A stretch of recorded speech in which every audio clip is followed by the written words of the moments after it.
Good evening and welcome back to the Collegiate Star League. My name's Toffee's bringing you all the action here tonight, joined by my co-caster and partner in crime, Gorgon the Wonder Cow. How are you guys doing? I think I'm doing fine. I'm doing fine. I mean, I'm doing fine. It's a bit of a late start tonight. We'll go over that in just a second.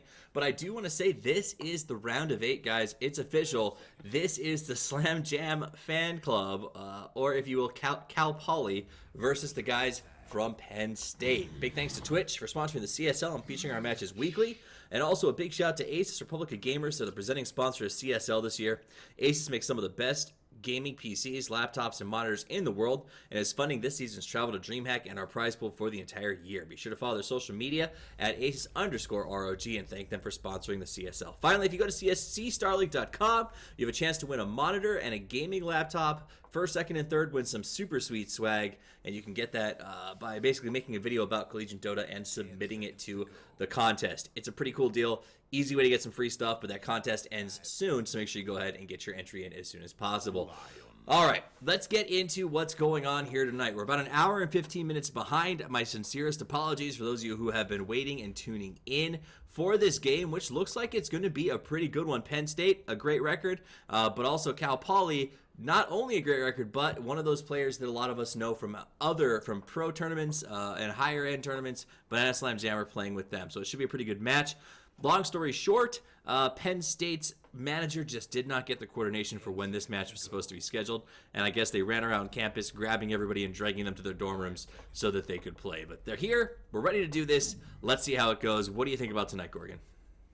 I'm looking forward to it. I mean, this is a very high-stakes game, the highest stakes game that we have casted so far, and of course we have the most famous player that I think we have in all of the CSL playing tonight as well. So in terms of what we're looking at, this is probably our highest ticket game in terms that we've done so far this season. I'm a little out of it. I'm a little bit sick, and I know that you're a little bit tired, and we've had our obstacles getting here, but I'm glad that we did get here because this should be a good night. It should be a very good night of Collegiate Dota. So both of these teams were teams that honestly I expected to see in at DreamHack in Austin, but the way that the brackets fell out, they're going head to head now. So this is a precursor to what I believe we'll see at the LAN final. Both Penn State and Slam Jam Fan Club or Cal Poly, I believe, could have gotten there had they had different roads to the Final Four. That said, let's see what they got. Doom and Lion going to get picked up here first by Penn State. Lich and Enchantress grabbed by Cal Poly. Where do you see these drafts going? Well, it looks like Penn State are going to try and do a 4-protect-1 on the Spectre, and Slam Jam Band Clan seems to be looking for some push. I'm going to let you keep talking as I make sure that the stream is up and running. It's kind of short notice, and I want to make sure everything looks good.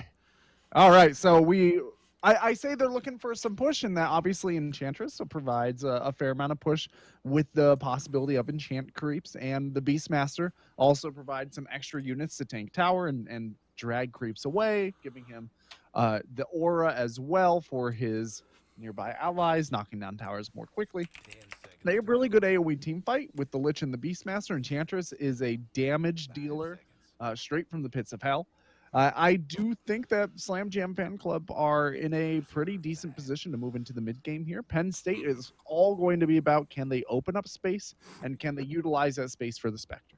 Yeah, and they need that space, and I think that the problem that they run into here is Slam Jam Fan Club, or I really want to say Cal Poly, but their name is going to confuse me in this match. Cal Poly has not a unique lineup, but a lineup that lets them really kind of flex and go wherever Penn State's not ready, right? They can split push if they want to. They can take the fights early on if they want to. They can go into team aggression. So I think that the Penn State right now, based on what I'm seeing, is going to have a lot of it of a tall order dealing with the flexibility of Cal Poly's lineup. Yeah, and also I will say the Disruptor pickup is pretty decent here for pinning down an offlaner with the Lion. You've got 2 stuns with the Lion as well as the Glimpse in the kinetic field. But the AoE control that Penn State have is entirely on that Disruptor. Now, if they do pick an offlaner that has decent AoE control like a Clockwork or something, that they could move out with a solid mid game. But at the moment, it looks like Slam Jam Fan Clan, Cal Poly, is really looking like the mid game should be theirs. Yeah, absolutely. And I think that's what happens. You see a Spectre come out, and you say, well, all right, we're just going to win it in the mid and not let it go to the point where Spectre becomes a huge issue. Right now, the drafts that Cal Poly's come up with, Doom doesn't seem like he's going to be an absolute crusher to these team fights, right? So far, there's nothing that he will destroy with his Doom, I guess is the best way to say it. So it seems like Cal Poly's doing a good job of drafting around Penn State. That said, the TA here is going to create a better mid game for Penn State. Is it going to be enough, do you think, to stand up to the fan clan? Cal Poly does not have good damage over time right now, so I think the TA is a strong pick.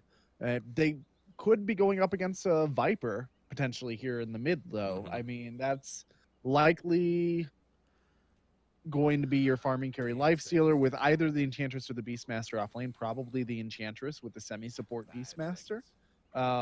So the mid is still open, and Viper should absolutely just run through TA if they do want to go that route. Would give them more push to go alongside the Enchantress and the Beastmaster as well. But it would also mean that they're very core heavy for a lineup that up until this point looked like it wanted to start to take strides in the mid game. Absolutely. And now keep in mind that there is another factor of this game, right? It is the fact that the guys from Penn didn't expect to be playing tonight. They thought that they had the week off and that they would be playing, I believe it was next week. So these guys didn't have the benefit that I assume Cal Poly did of preparing for this game throughout the week. There's a chance that they're going in blind against the Cal Poly drafts. I'm sure they have familiarity with BSJ, but the rest of these guys may be unfamiliar to them. On top of that, it would have surprised me if 2 or 3 of these guys were on a date or doing homework or just having dinner not long ago when they got yanked in to make sure that this game happened. So that, I think, could be a very big factor, especially in Game 1. In fact, just on Tuesday, Gorgon, we saw another team that sort of had a scheduling issue and was caught off guard by the game for whatever reason. And I think that played a large part in sort of the miscommunication and misplays we saw early on from them. It very well could have. Now, we didn't necessarily speak to anybody on the team. It definitely seemed like they were having miscommunications, whether or not that was directly or indirectly caused and to what degree it was caused by the confusion precluding that match or before the match started. Excuse me. I think it's important to understand that I can speak fairly honestly because after the excessive amount of time I spent in college, I understand the collegiate psyche very, very well. All right. And it's going to be a juggernaut. That's great push. I'm not sure. So is that a mid Enchantress? The off lane life stealer? Unless they're doing a 2-1-2. I mean, they could also mid the juggernaut. It's not something that I've never seen before, but it's not super common. Against the TA, it should be all right because the healing ward makes it really difficult for TA. She's a lot of steadily knocking you down, and then eventually she kills you or forces you out of the lane with really steady damage, and healing ward mitigates that effectively. So Jug should be okay in the mid if he does want to go there, but it would just be a weird choice, you know. Okay. It's just an uncommon decision. 1-800-MERLINI, we've got our CSL obligatory early game pause. The CSL Pause the Game, brought to you by the folks at Asus Republic of Gamers. We really just we'll get one of those ESPN like splash screens that come up. That's like the CSL Pause. Sponsored by Asus, and we just hit it at the beginning of every game because it's guaranteed. Guaranteed to happen. We're missing sponsorship opportunities here. Tons. All right, let's introduce the teams so we can miss. Let's not miss the opportunity to get an easy introduction of these guys. For the dire side, Cal Poly in the round of 8, looking for the trip to DreamHack, and it can be determined here tonight, baby. Going out on the lifestealer towards the safe lane is going to be Banana Slam Jamma. We are going to have our Cryptic on the Beastmaster, following him out in that direction. We're going to have a Juggernaut played by Kazaya, and we're going to have the Lich handled by none other than Juggernaut. He's not the Juggernaut, he's the Juggernaut. And Chili will be played by the Enchantress. That's going to get very confusing, Gorgon. All right, and for PSU, slightly less confusing until you get down to Doom. We've got QQQ, Haunted on the Spectre. Muro is going to be on the Disruptor. Woo Woo is on the Templar Assassin. D is D in the Doom, and Chuboshu 1 2 2 2 2 2 2 2 2 2 is on the line. Oh my god. It's like they did it just to be mean. All right, so those are the lineups as this game gets underway. It is a best of 3, and it is the last stop. This is the last stop, the last place to get gas on the road to DreamHack. Whoever walks away with the win tonight will get a plane ticket supplied to them by the good folks at Aces, and will be joining myself and Gorgon in Austin for, well, if they're old enough, a beer, and if not, well, they can have a glass of milk. They can have milk with me. I'm a teetotaler. I'm a lame old man, Toffees. Lame old man. Yeah, you know, well, your liver is not what it used to be. He donated it to science, ladies and gentlemen. My liver and my knees and my brain. Really nothing. Nothing is holding up like it used to. All right, so our lanes are breaking down, and it is going to be that jug mid, by the way. So okay, so not completely uncommon. This is something you might see at higher MMRs as well.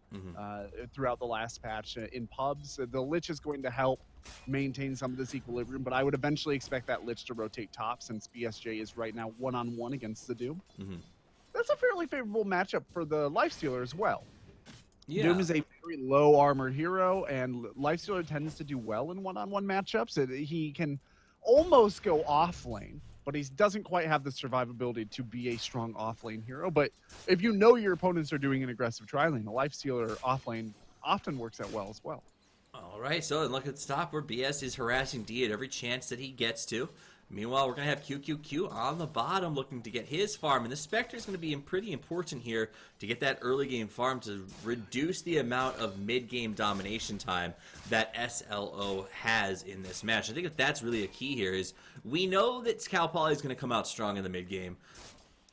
The guys from PSU know that. The issue is how fast can you curb that time when they are just out of control. And I'm a little worried, Gorgon, because traditionally Cal Poly, this is a team that's not prone to making the mistakes that we see, you know, in past rounds of giving up that advantage once they get their hands on it.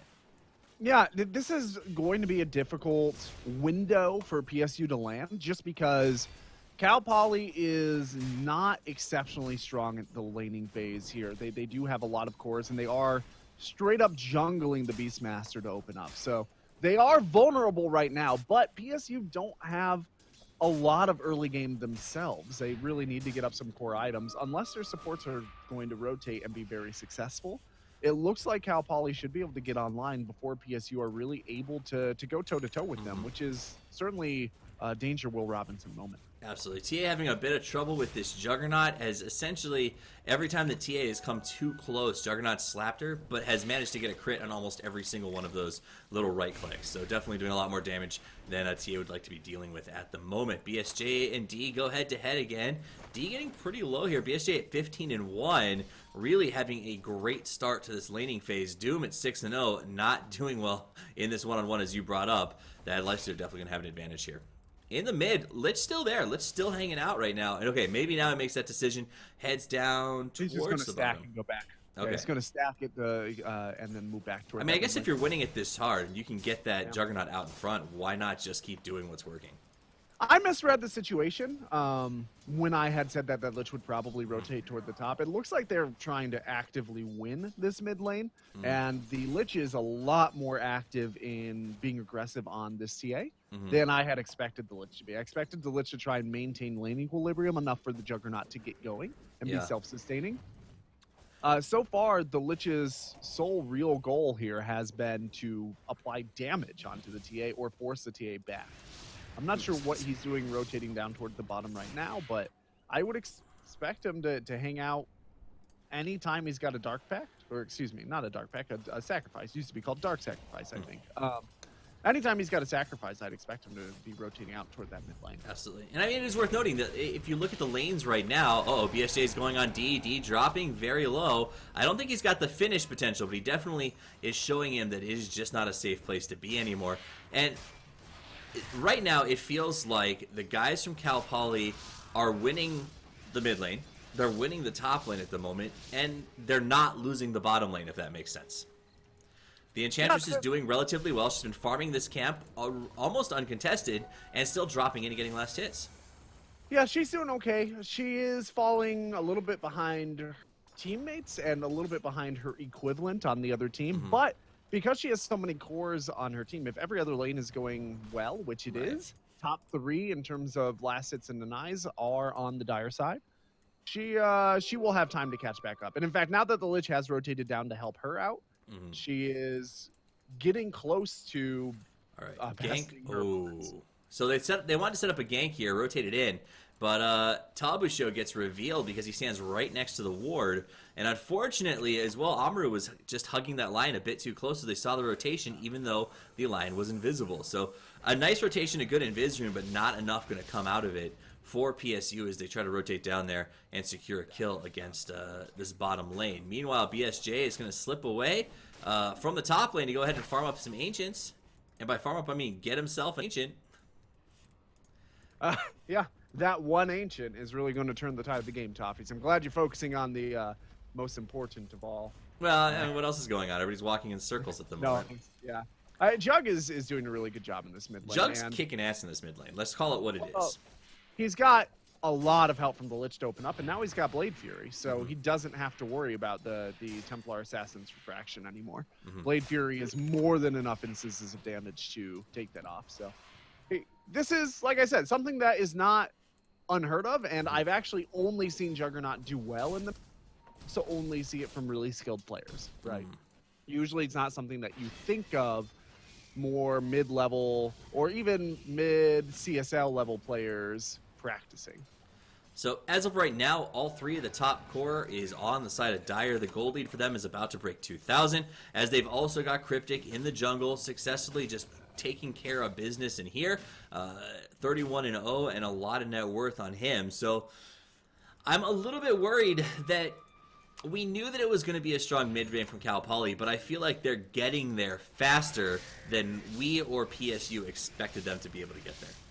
I think they're about on par for where they are supposed to be. I mean, the last hits are going in the favor of Cal Poly, but the net worth is still in favor of Radiant side. All 3 of the Radiant cores are in the top 5 in terms of net worth. That's a fair point. So they're doing all right. They're keeping relatively close. The big concern, I think, is that Banana Slam Jamma is...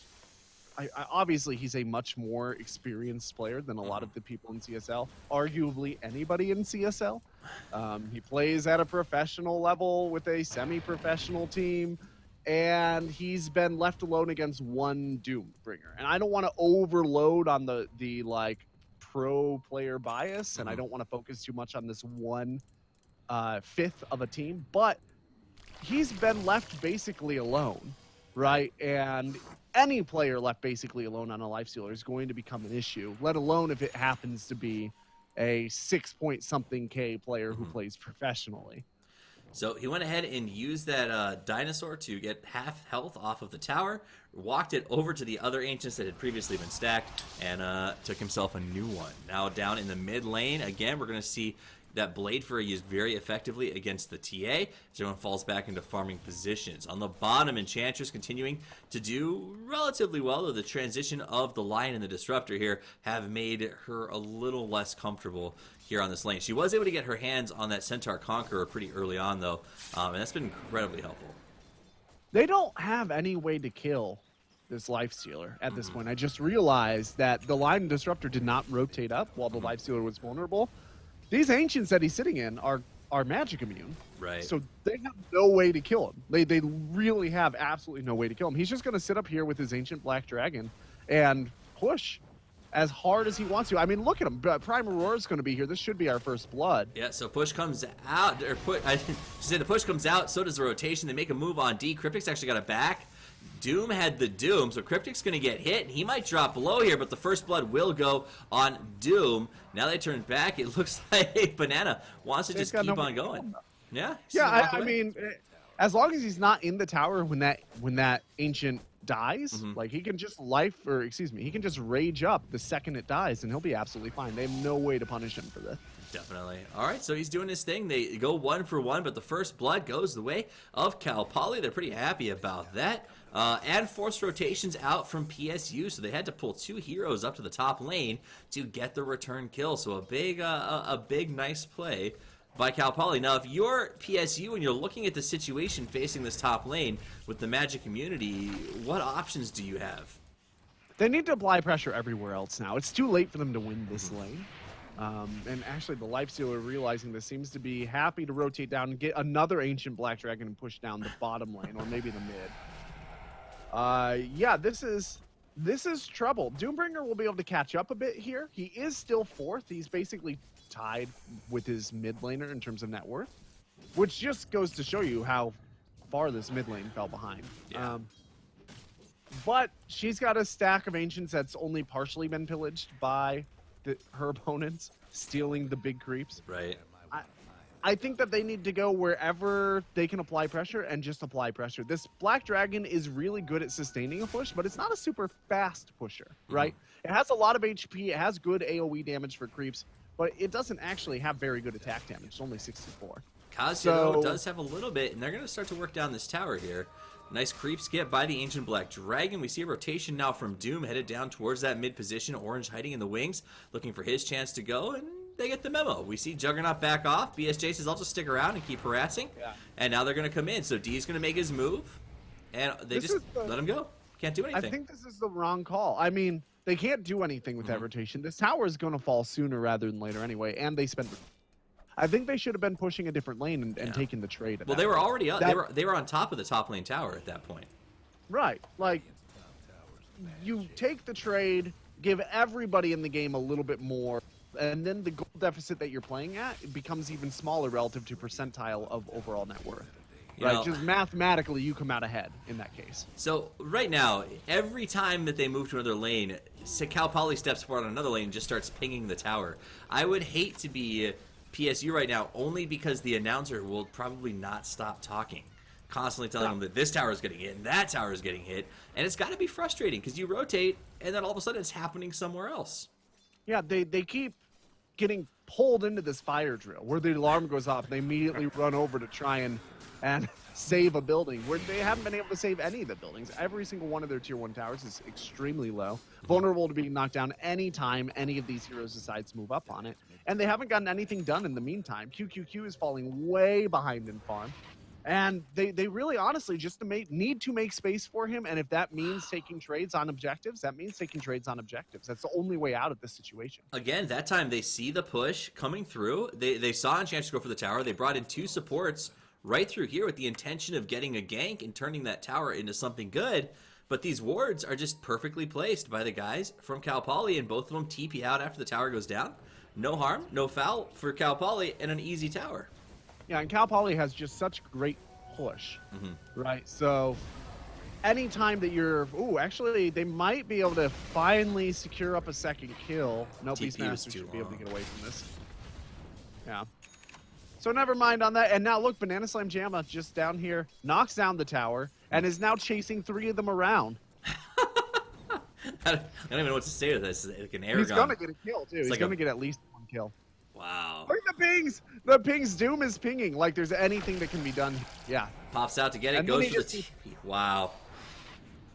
God. Like I said, there's nothing they can do to kill him when he's in one of those. Because of their draft, they have no early game sustainable damage, right? Right. They have nothing to knock down an Ancient this early in the game.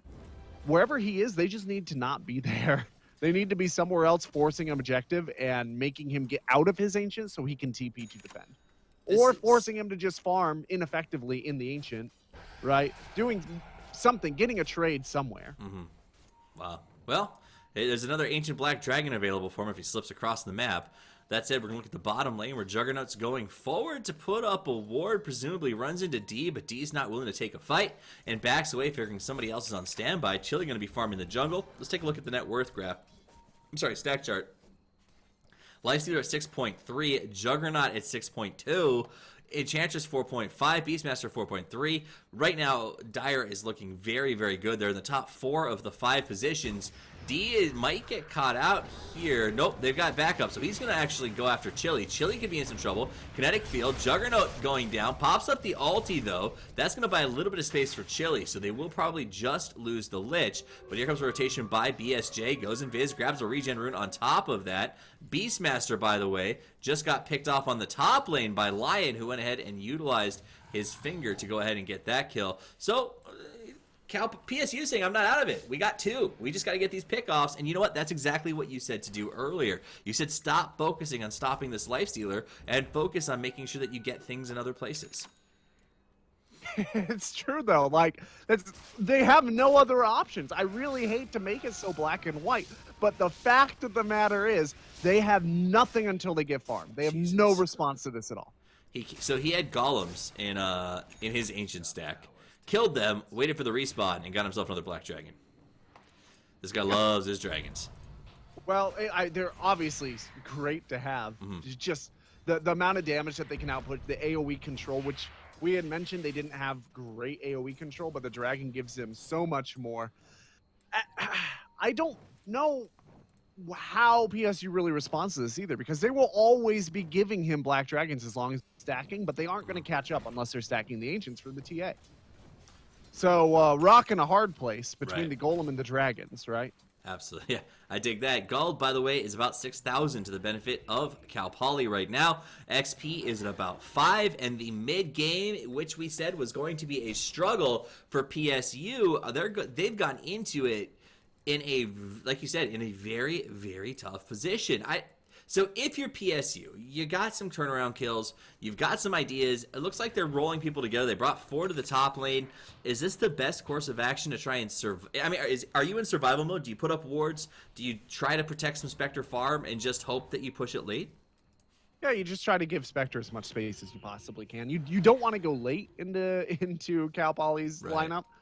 I mean, Enchantress goes late, Juggernaut goes late, and Lifestealer go late. Now, none of them independently go late quite as hard as a Spectre in terms of all of Spectre's attributes in the late game, her push potential, her global potential, her damage output, and her AoE. But they all go late hard enough that in their powers combined, they can wreck a Spectre, right? Absolutely. So look at this. He's got the dragon behind the tier 2 tower. In comes the Lich. Nice ulti. Not the best bounce, but it's not going to matter. They'll get a kill here on D. He's very low. He will go down. Still working inside. Amaru now getting low. He's going to go down as well. That's 3 behind the tower. Cryptic's going to back because they saw the Spectre come out, but they can't stop this push anymore. No, you're getting close to a GG call. Yeah, we got Necrobooks, a Necrobook out here on the on Cryptic. This is not great. It's getting out of control. Yeah. This is an alliance style games, early 686, right? Like this is exactly what they were doing, and it either works spectacularly or it fails spectacularly. But there's very little room in the middle for this sort of strat. PSU did not come into this game at all prepared for this. Yeah, because if chat is to be believed, and I haven't watched a ton of Banana Slam Jamma play, and apologize for that, I suppose. But they said that he used this strategy a lot in his progression to his current MMR level. It's one of his favorite things to do. And it seems like if you're prepping for this game, you would have at least sort of planned on how to counter that. That said, if you weren't ready for the game, which it seems like maybe PSU got caught off guard, this is exactly what happens. Cal Poly definitely punishing them for the lack of communication.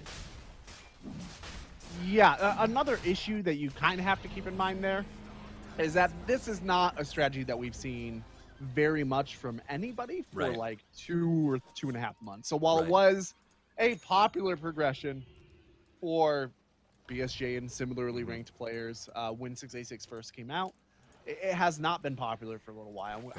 Maybe they've been running this against other teams, but because we haven't been casting Cal Poly, I can't say for certain.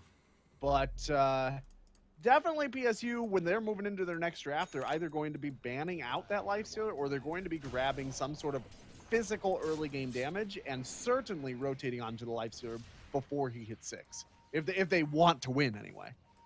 All right, Golem's going to come forward. Got the Swiftness aura going on. Starts to lay into this tower because Kazuya right behind him with the backup from Chili, and he'll just go ahead and do what he's been doing the whole game, playing that rock out in front.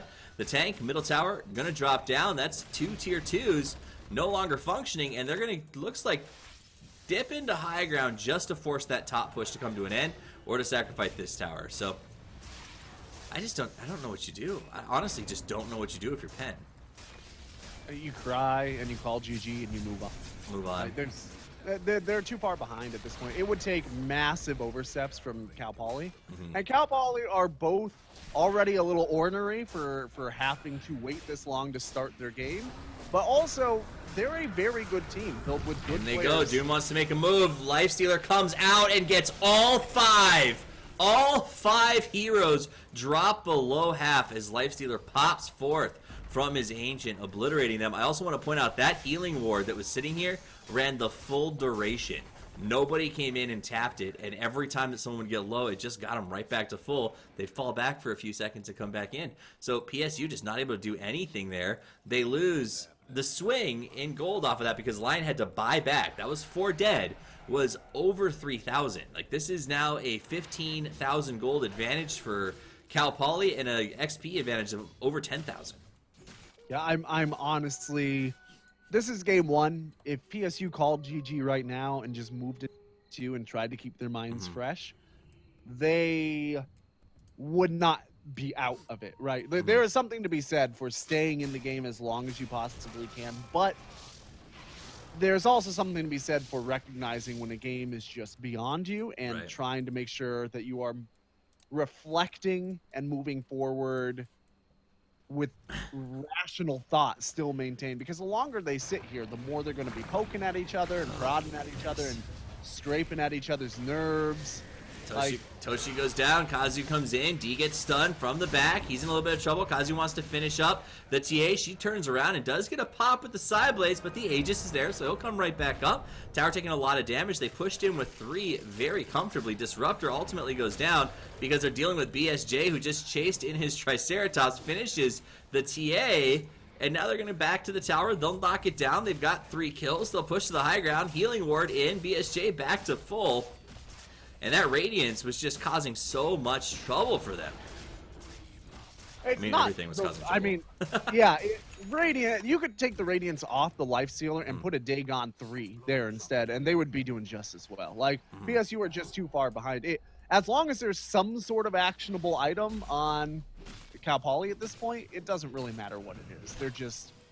It is 21 minutes, and they are more than 21,000 net worth in the lead. Like, every single member of Cal Poly could just be sitting on gold like Scrooge McDuck, and they would still have a 7,000 net worth lead, right? We have 32 viewers, and I think there's a good chance that about 30 of them will be pub testing that Lifestealer tonight.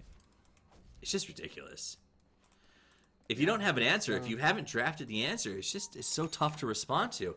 25,000 gold lead already, XP at 15.